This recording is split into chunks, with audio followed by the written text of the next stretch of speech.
मैं अरुण भाई साहब, अब एक चीज आपसे बहुत, क्योंकि लार्जर क्वेश्चन है, मैं ये भी समझना चाह रहा हूँ, इस बार इन्होंने बहुत स्पेसिफिकली, मतलब इसको कहते हैं ना, मेज ठोक के कहा कि मोदी जी की 15 अगस्त 2025 की स्पीच के बाद हमने 350 रिफॉर्म्स किए हैं, और उसमें उन्होंने सबसे बड़ा बताया कि जीएसटी रिफॉर्म। आप ही जीएसटी को का सत्यानाश करिए, उसकी ऐसी तैसी करिए, और फिर कहिए मैंने रिफॉर्म किए। आप मेरी शर्ट फाड़ दीजिए, फिर उसमें सिलाई कर दीजिए और कहिए कि ये मैंने तुम्हारी शर्ट सिल दी। अरे भाई, तुम्ही ने तो जीएसटी का सत्यानाश किया था। तो एक तो जरा आपसे मैं इस पे एक चीज समझ लूं कि ये क्या चीज है, ये जो इसको बार बार बोल रहे हैं कि हमने किया। दूसरा, ये जो एक चीज और कह रहे हैं, ये इसलिए जरा आप, अगर आप इसको समझा सकें, ये पब्लिक इंफ्रास्ट्रक्चर बनाने की बार बार कह रहे हैं। तो आप पब्लिक इंफ्रास्ट्रक्चर बना के किसको दे देंगे? तब आप क्या चाहते हैं कि हम पब्लिक इंफ्रास्ट्रक्चर बनाएं? कल मैं दिल्ली एयरपोर्ट पे था, तो वहां जीएमआर वाले अभी थे, वो पैसा नहीं लेते हैं उसका, कई कई सर्विसेज का। तो हमें लगा अडानी जी पैसा कैसे नहीं ले रहे हैं। तो उन्होंने कहा नहीं नहीं सर, ये अभी जीएमआर है। तो पता ये लगा कि अभी दिल्ली एयरपोर्ट घाटे में है, इंतजार कर रहे हैं कि किस दिन वो फायदे में ठीक से आ जाएगा, तब वो अडानी जी उसको टेक ओवर करेंगे। तो ये जरा पब्लिक इंफ्रास्ट्रक्चर भी अगर आप कुछ समझा सकें दर्शकों को। और दूसरा, ये जो कह रहे हैं कि हमने 350 रिफॉर्म पिछले एक साल में कर दिए हैं मोदी जी के नेतृत्व, वो भी जरा अगर बता सकें। देखिए आनंद जी, सबसे पहले उसके उस पर इंफ्रास्ट्रक्चर के ऊपर जो आता हूं, लेकिन आप पहले ये फिगर देखिए, यहाँ पे 143 पे इंडिया का नाम है। जी आप देख रहे हैं, जी जी जी। 143 के ऊपर है। ये खाना आना से नीचे है। नहीं, खाना और ये जो है per capita income country wise की रैंकिंग है। इसके अंदर में जो श्रीलंका है वो हमसे काफी ऊपर है, उसकी रैंकिंग है 129। बांग्लादेश हमसे केवल 2 पॉइंट नीचे है। तो मैं ये कहना चाह रहा था इंफ्रास्ट्रक्चर के ऊपर आने के पहले कि जो हम अपनी साख बढ़ाने के लिए बार बार कहते हैं कि हम 4th लार्जेस्ट इकोनॉमी हैं वर्ल्ड में, हर इकोनॉमिक फोरम पर हम इसको एम्फसाइज करते हैं, और इस बात को हम हरदम छुपाते हैं कि हम पर कैपिटा इनकम के हिसाब से one of the poorest Nations हैं, जिसके कारण हमारे ऊपर जो कंसेशनल टैरिफ्स जो बांग्लादेश को दी जाती है वो हमें नहीं दी जाती है, क्योंकि हम अपने को बड़ा दिखाने की कोशिश करते हैं, जिससे कि हमारा पूरा एक्सपोर्ट सेक्टर मारा गया है। टेक्सटाइल में, प्रोडक्शन में, कॉटन में, मिल में, अपग्रेडेशन में we can compete against the best, cotton specially. लेकिन क्या कारण है कि बांग्लादेश और श्रीलंका का एज अ परसेंटेज हमसे ज्यादा एक्सपोर्ट है? उसमें सरकार के इंफ्रास्ट्रक्चर से हमको बहुत ज्यादा नहीं चाहिए, वो तिरुपुर जैसे जगह में ऑलरेडी एग्जिस्ट कर रहा है।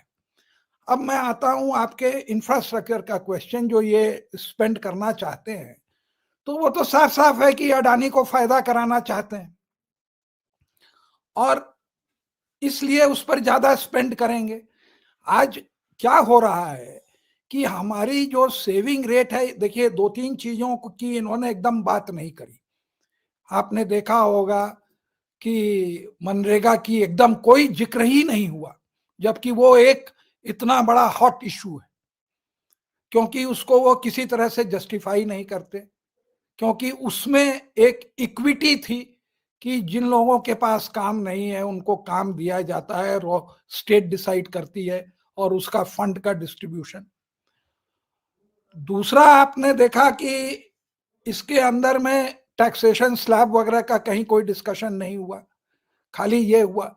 अब इंफ्रास्ट्रक्चर जो है, जो हम कर्जा ले रहे हैं, जो कि अब ये दिखा रहे हैं 2.5 गुना हो गया, और उसको जीडीपी से ये एक्सप्लेन कर रहे हैं कि 55% है, तो जो भी कैपिटल एक्सपेंडिचर है वो तो जाएगा इंफ्रास्ट्रक्चर में, और वो अडानी को का वायबिलिटी गैप जो है उसको ये ब्रिज करेंगे। तो जो इंफ्रास्ट्रक्चर अभी आप जैसे इन्होंने बात करी रिसर्च और इसकी ये फार्मास्यूटिकल में कि हम इंस्टीट्यूट बनाएंगे, ये बनाएंगे, वो बनाएंगे। मैं आपको आज एक ऐसी फिगर बताता हूं, उससे आप शॉक्ड हो जाएंगे, कोई नई चीज नहीं है। डॉक्टर रेड्डी का जो रिसर्च का बजट है वो हमारा पूरा भारत सरकार आईसीएमआर के बजट से ज्यादा है। One private sector company is spending 20,000 crore, उसमें उनको टैक्स राइट ऑफ मिलता है, ये बात कहना पड़ेगा। और ये पॉलिसी कांग्रेस की पॉलिसी थी, इनकी नहीं है। आप हल्ला कर रहे हैं क्योंकि आपको कुछ फंड जो है आयुर्वेद, गोबर, मूत्र, उसके रिसर्च में, उसके लिए 3 एम्स बनाएंगे और क्या क्या करेंगे, उसमें डाइवर्ट करना है। सबसे हमें तो शॉकिंग लगा कि एक बहुत अच्छा काम किया, वैसे उसको मल्टीप्लाई करना चाहिए, कि नॉर्थ में निमहंस जैसा मेंटल हेल्थ के लिए कुछ नहीं था, तो एक साउथ में बैंगलोर में है, नॉर्थ में बहुत जरूरत है, बहुत पागल लोग हैं जो मेंटली जो हैं डिरेंज्ड हैं। वो आप समझिए कि हर स्टेट और डिस्ट्रिक्ट में जो इनको एक मेंटल हेल्थ का जो है कुछ खोलना चाहिए। ये एक जो उन्होंने कहा कि हम मेंटल हेल्थ टाइप का एम्स खोलेंगे और रांची और एक और कोई जगह है उसको अपग्रेड करेंगे, तो step in the right direction. Mental tourism को तो आपने कवर ही कर लिया। अरे भाई हॉस्पिटल है, वेयर आर द डॉक्टर्स? आपके जो हैं वेयर आर द टीचर्स?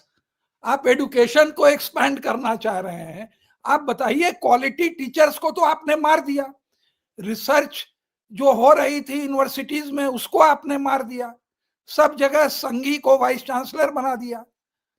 आपके 500 लीडिंग यूनिवर्सिटीज में आपका एक यूनिवर्सिटी नहीं बचा। पहले 2-4 रहते थे, Indian institute of science, IIT Bombay, JNU, इस तरह के इंस्टीट्यूट फर्स्ट 500 में आते थे, तो उसको भी आपने निकाल दिया। तो ये एक रूटीन बजट है, थोड़ा सा सिंप्लीफिकेशन जरूर इन्होंने प्रोसीजर में, एक्सपोर्ट में और इनकम टैक्स में किया है।